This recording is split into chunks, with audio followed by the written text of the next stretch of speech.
spring. Well, Okay. let's rephrase that. I put it in because of the sump pump dislocation or location place. Yes. It gets very wet Over here. and it took a long time to dry. Right. And so I wanted to be able to manage how the water was and where the water went. Okay. So this has two functions. You can choose to fill the barrel and then use the barrel to water pots or things on the deck. Okay, so wait a minute. Before we even go there, this is the source down here. This is And that's the sump pump. This is a sump drain pump line. discharge. Yes. The drain tile I don't know about- discharges. Well, that's what happens. A drain tile goes into the sump pump, and the sump pump pumps it out. Right, and that's where it's coming out and here. it comes out here, and it currently has two discharge options. It can discharge into the barrel, or it can discharge over by the fence. And how you know you're going into the barrel is because of that blue valve. The valve. If the valve is horizontal, It's shutting off. it's what goes shutting down. off, going into the ground, and it Gotcha. goes into the barrel. And then it goes up here. And what's this piece here? That's just there as a support.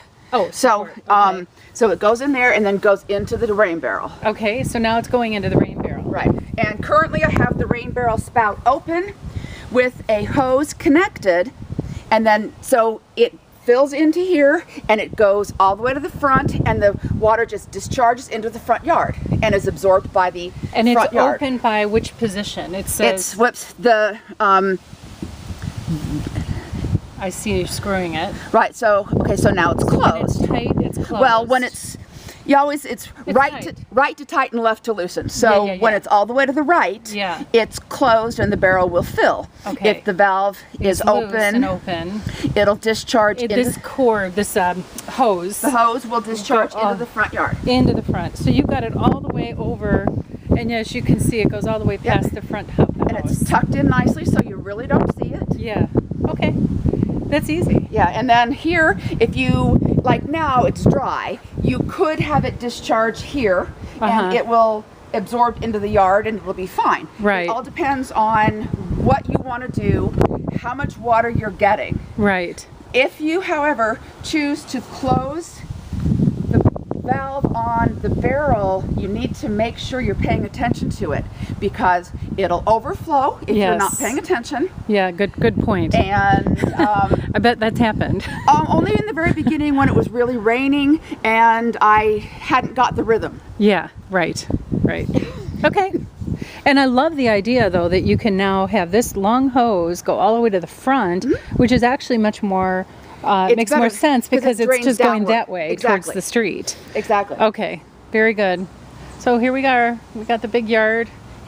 Really, is- And now it's finally getting the good weather. The yard looks really good.